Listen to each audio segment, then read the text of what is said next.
Mr. Ozga. May it please the court, counsel.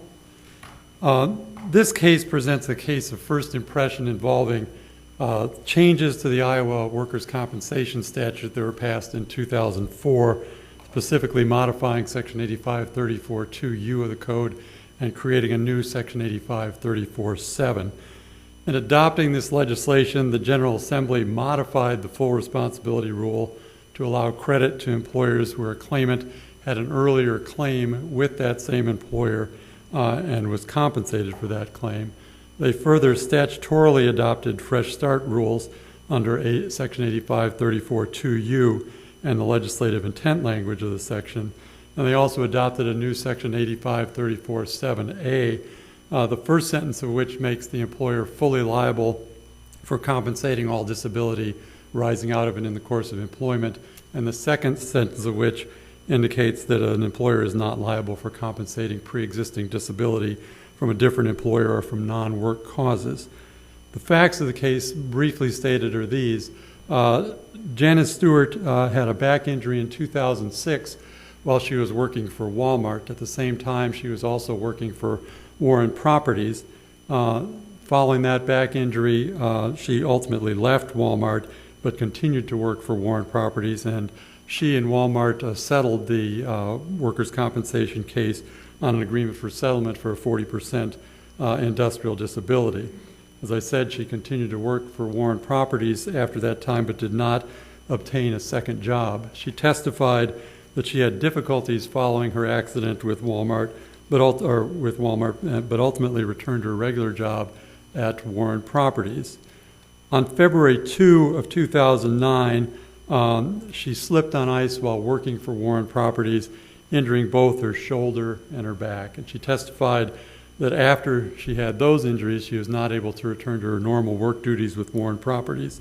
She testified that sitting, bending, and showing apartments caused her difficulties and that she needed assistance with the rest of the staff in order to perform her job. Ultimately, she was found by her IME physician to have a 13% impairment to her back and a 10% impairment rating to her shoulder. And was that in the same area of the back, or was there a different? It was in the same area of the back, Your Honor, except for the fact that Dr. Stoken also found that there was a sacroiliac dysfunction that had not been present as of the time that she had the Warren Properties issue, or the Walmart injury. She also had that 10% to the shoulder, and the shoulder had never been an issue previously. She was found to have a 50% industrial disability, and in addressing the apportionment issue that we're talking about today, the deputy concluded that 8534(7) apportionment did not apply because there was no earlier injury with the same employer, and the commissioner affirmed. The legal landscape under House File 2580, or prior to House File 2581, is based on the fresh start and full responsibility principles. Full responsibility in Celotex versus Auten indicates that apart from a statute, an employer is fully liable for compensating the entire disability resulting from an injury. And the court in Celotex noted Professor Larson's concept of working unit, which essentially indicates that each time an employee commences employment, that person starts out as a 100% working unit. In other words, each injury does not diminish that person. They start out as a whole person each time. In Floyd versus Quaker Oats, the court noted that the application of the full responsibility rule was based on the premise of a fresh start with respect to industrial disability, and that a new determination of loss of earning capacity is made based on earnings from resumed employment following a previously disabling injury. So that's the basis on which the new changes to the statute were passed. 2U, the 8534(2)(u modified the statute to indicate that compensation for industrial disability is to be paid during the number of weeks in relation to 500 weeks as the reduction in the employee's earning capacity bears in relation to the earning capacity that the employee possessed when the injury occurred. In other words, that's fresh start. The employee has 100% industrial disability or earning capacity as of the time that any type of employment is resumed. I mean, is your position, kind of to summarize the reading of the statute, that if the prior workplace injury was with a different employer, the legislation conclusively presumes that the earning capacity is determined by is based on the wage rate that's being earned with the current employer. That's correct, Your Honor. Is that that your is correct. position? Yes.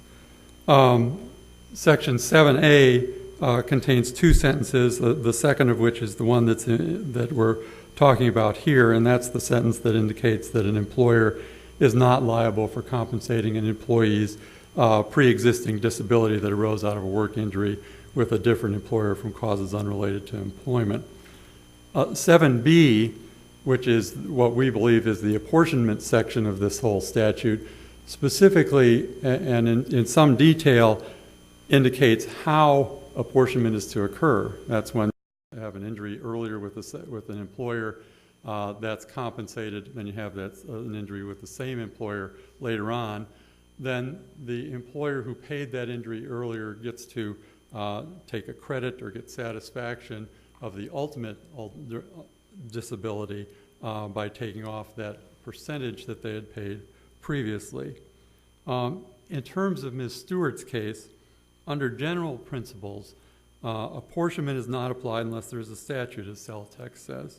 And a workers' compensation statute, the workers' compensation statute has repeatedly been subject to the liberal construction rule. That is, the statute is to be construed to benefit the injured worker. And I think that has to be applied in all situations involving the construction here of the various statutory sections.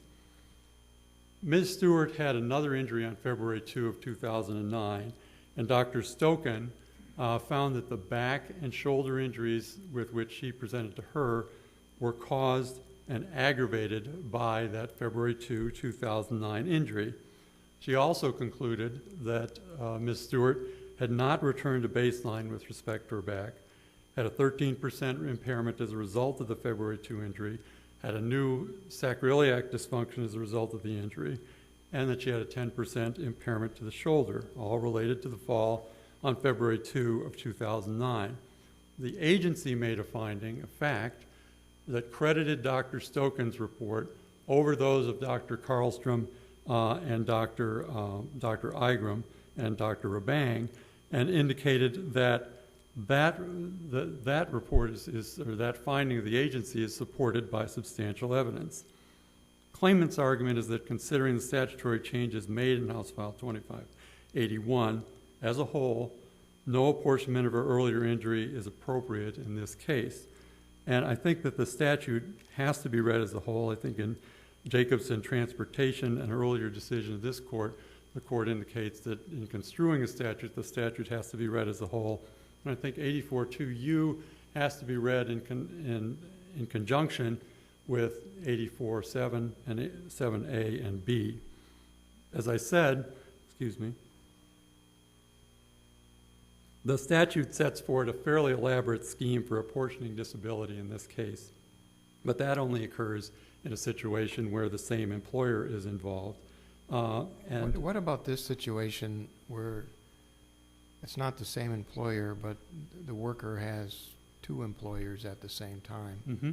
Did the legislature contemplate that situation, or the situation we have here? Certainly the legislature did not specifically address that particular situation. I think, though, if you look at 8534.2U, that section of the statute specifically indicates that the earning capacity that the worker has is the earning capacity that they possess at the time that they are injured. So I think regardless of whether the legislature contemplated that specific provision, Section 2U indicates your earning capacity is whatever you have as of the time that you have your injury, and that's our argument in this case.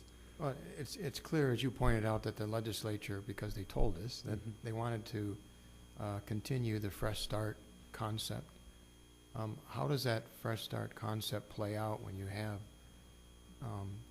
two employers at the same time? And then you have the injury at one and continue with the other.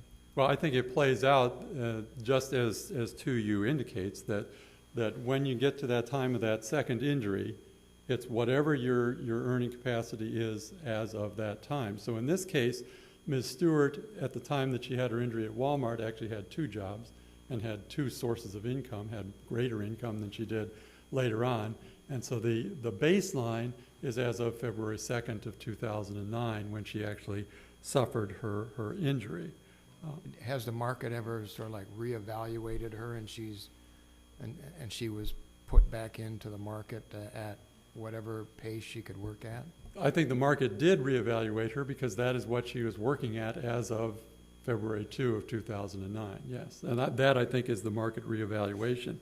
Now the district court indicated that, and the employer's primary argument was that the second sentence of Section 7A requires apportionment because it states that the employer is not liable for compensating an employee's pre-existing disability. Our position with respect to the 7A argument is that that's not what happened in this case because Dr. Stoken made a specific argument, a specific finding that this was related to the February 2, 2009 injury and not to any other type of injury. And she specifically found that in this case that there was a new injury to the back, there was an injury to the shoulder, there was a new sacroiliac injury, and that she had not returned to baseline since the time of her injury on February 2 of 2009, and that is what she gave the 13% impairment rating. Did the industrial commissioner make a specific finding that there was a new injury to the back? The workers' compensation commissioner found that the February 2, 2009 injury was a new injury to the back based on Dr. Stoken's findings, and we believe that that is supported by substantial evidence. The district court also finds in a different argument that the court was unable to conduct a meaningful review of the agency's findings of fact. And the district court's argument essentially was that because of the fact that Dr. Stoken had not found, and there was no finding that her earlier disability had completely resolved, that it could not conduct a meaningful review of the agency's findings of fact. I just don't think that conclusion arises from these facts. If you look at the Supreme Court's cases, the recent Supreme Court case in substantial evidence in Peace and Mike Brooks versus House, clearly the agency has given a lot of deference in terms of making those factual findings. The agency had enough to go on in terms of crediting Dr. Stoken over the opinions of Dr. Rabang and Dr. Karlstrom, did so here, and that's supported by substantial evidence. So we don't feel it was that the agency made any types of errors there, and I think it's fairly clear how the agency reached its conclusion. They support. That point, is it too much? Is it too burdensome? I agree. The commissioner certainly gets the benefit of the substantial evidence, but is it too much of a burden in this case where you had 13% percentage impairment to the lower back that resulted in a 40% industrial disability award? Then you have this second award that seems to be based on the same degree of impairment, now 50%. Is it too much of a burden to ask the commissioner just to explain why now it's a 50%? Well, and I think they did explain that in the sense that they said that there is a new injury to the back. They said that there is an injury to the shoulder, which had not been present before. I think the agency did explain that in this case, Your Honor. Ultimately, I think that the decision of the agency should be affirmed.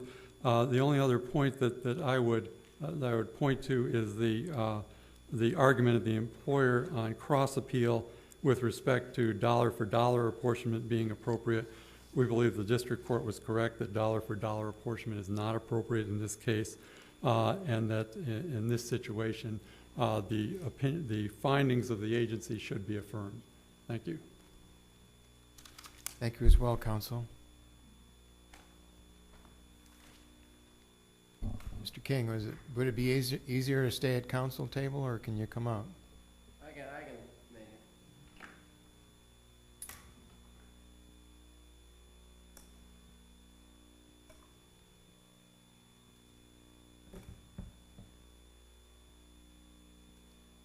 Justices, counsel, guests of the court, may it please the court.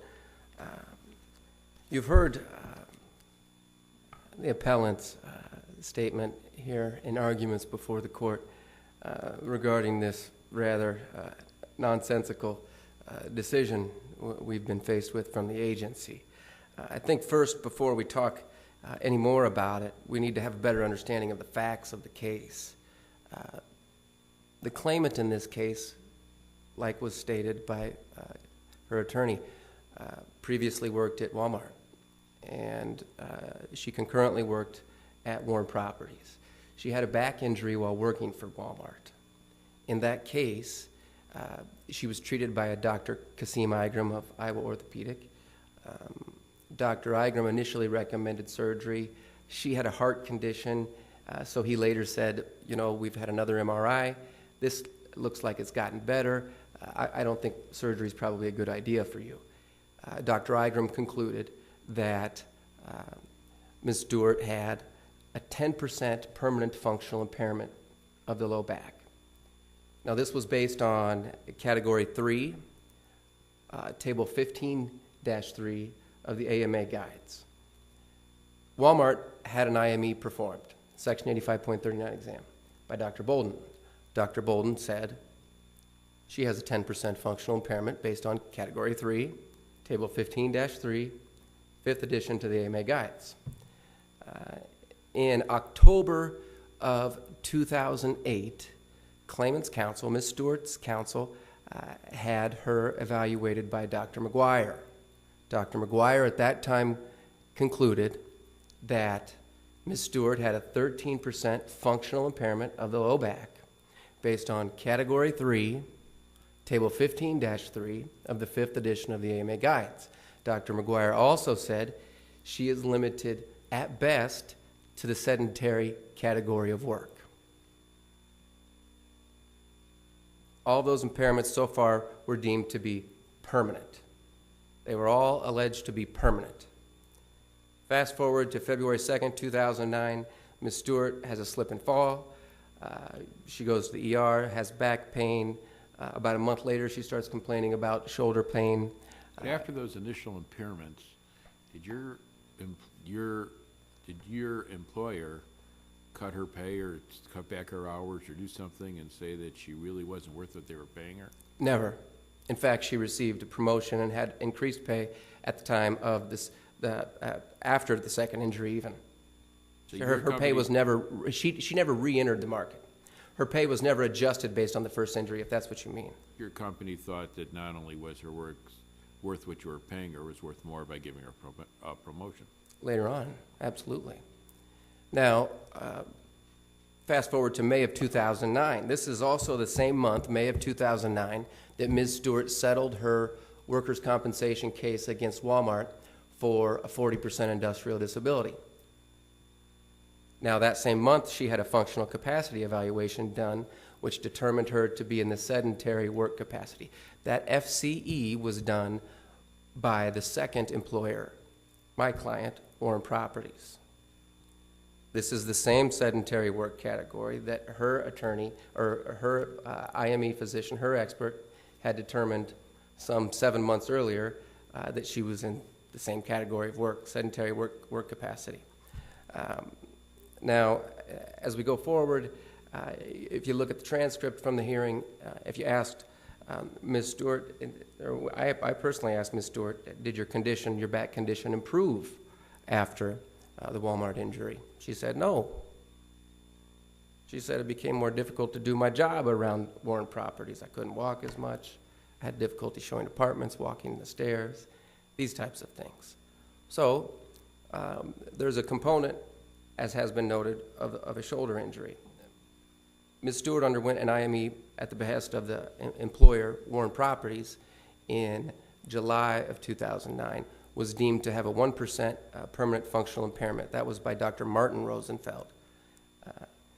Later, she was sent to Dr. Karlstrom for an IME by the defendants. He said she's got no additional problem here. Those were disregarded by the deputy and the commissioner.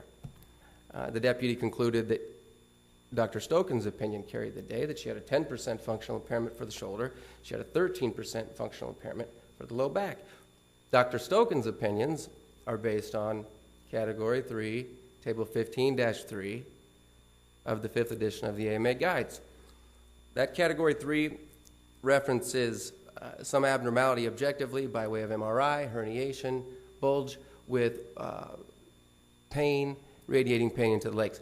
That stayed the same the whole time. Dr. Stoken never said she has a 26% impairment, 13% for the Warren Properties injury, 13% for Walmart. She said 13%, just like Ms. Stewart's previous IME doctor. Counsel, isn't this whole argument focused on functional impairment, whereas what we're arguing about apportioning is disability, which relates to industrial disability? Well, I mean, we're talking about two different forms of analysis, aren't we really? We absolutely are, because as you well know, industrial disability considers many factors. It considers work restrictions, it considers the person's age, education, it considers the functional impairment. But the problem here is that the second industrial disability was determined based, at least in part, on this 13% functional impairment. Prior to the second injury, Ms. Stewart claimed she had a 13% permanent functional impairment. Then she says, no, apparently it wasn't that injury, it was my second injury that caused the 13% functional impairment. It's wholly illogical. This idea that apportionment is not available in this case is based in part on what's been aptly noted, that the legislature didn't consider this set of facts. The legislature didn't consider a person with two full-time jobs. She maintains the first job after having an injury and never re-enters the workforce. The Fresh Start rule is contemplated on this notion Well, of... then if the legislature didn't contemplate it, isn't it the default rule, the full recovery rule?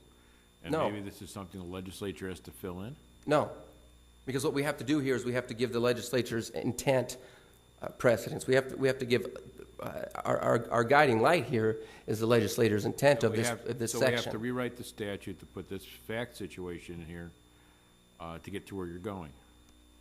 Well, I would disagree with you on that issue, because What languages in the statute support your position that says that the second employer gets credit for the first employer?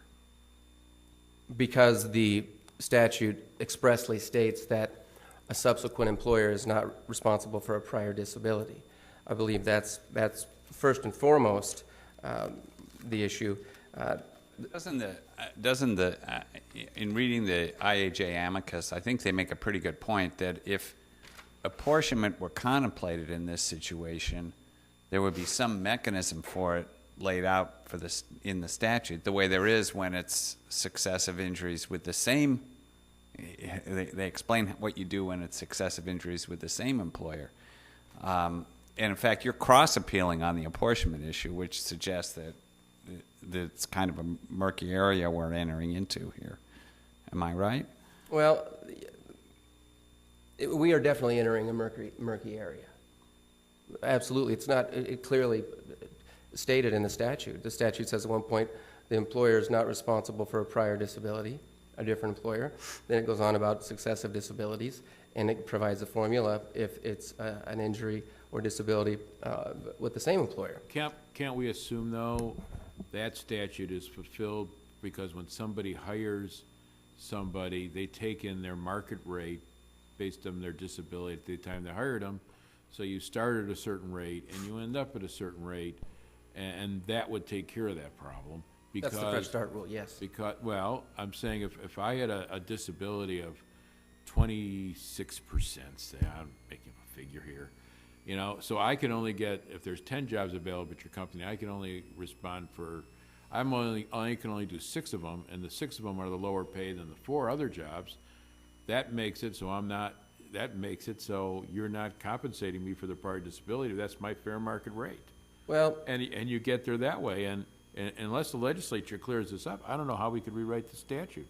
I don't think you have to rewrite the statute. That contemplates that the employee has re-entered the workforce.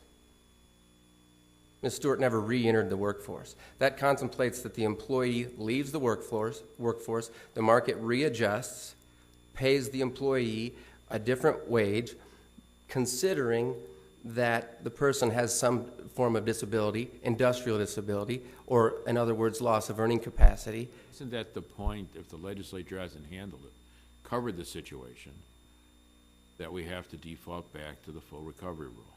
Because that's what the law is, without the statutory intervention. Well, the law also says, though, that a subsequent employer isn't responsible for a pre-existing disability.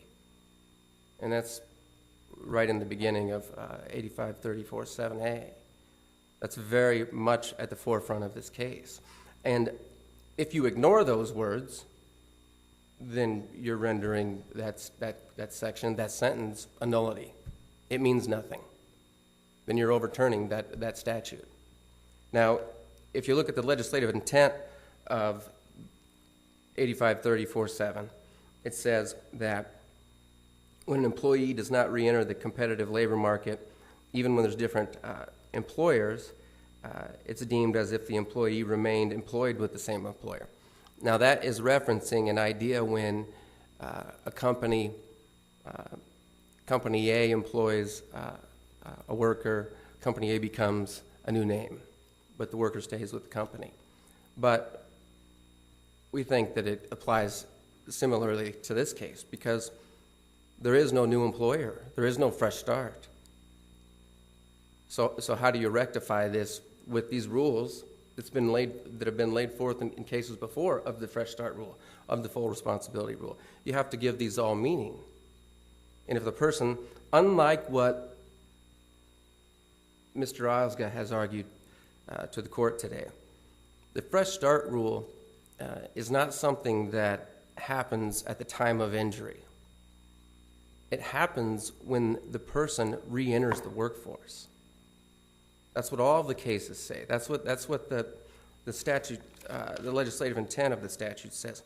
The competitive labor market determines the value of a person's earning capacity through a strong correlation with the level of earnings a person can achieve in the competitive labor market. The market reevaluates a person as a working unit each time the person competes in the competitive labor market, causing a fresh start with each, and I'm going to underline this for you, change in employment. There was no change in employment. So assuming that we have findings that support what I believe is a wholly illogical and nonsensical approach, that she did have a 13% low back impairment from the second injury, and that miraculously the first one completely got better, completely resolved, the herniated disc went away, the pain went away, all of that. Let's assume that. Well, even when you assume that, she never re-entered the workforce. So the market didn't have to adjust. She was receiving the same pay.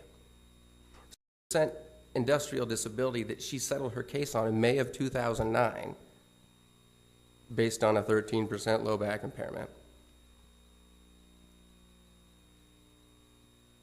should be credited to the second injury because she never re-entered the workforce. The line of cases... Why should you get the credit, though? Because she never re-entered the workforce. If you applied the Fresh Start rule, she never re-entered the workforce.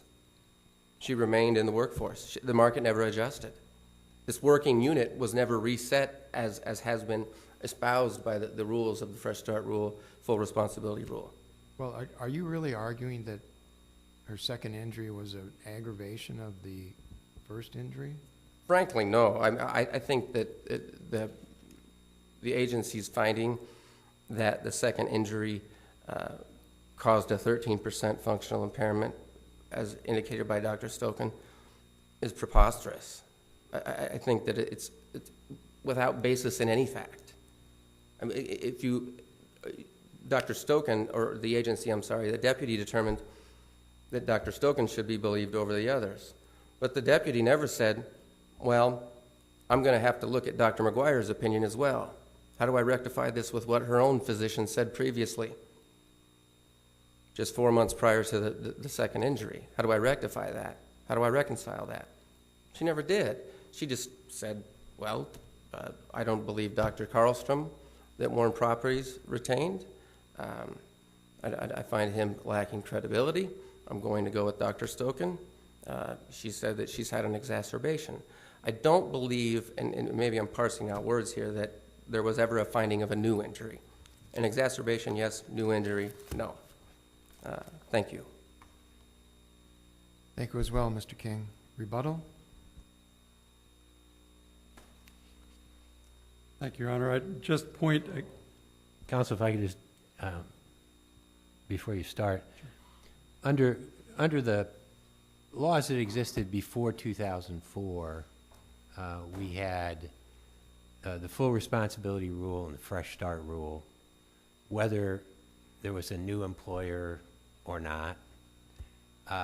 Tell us why the 2004 amendment didn't change that notion in such a way that the fact that she was employed by this employer at the time of the Walmart injury and continued working for Warren Properties, why that doesn't make a difference. if I understand your question correctly, Your Honor, are you asking why the fact that she was still working for Warren Properties? Well, I'm asking, what about the 2004 amendment changed the fresh start rule, the full responsibility rule, in such a way that makes a difference?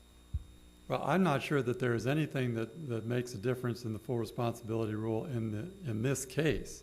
I think the only change to the full responsibility rule came about, and the modification of the full responsibility rule is in 8534.7b, which specifically says same employer, and they get satisfaction or credit for earlier compensation that they've paid. And I think that's really the only way that the statute changes anything.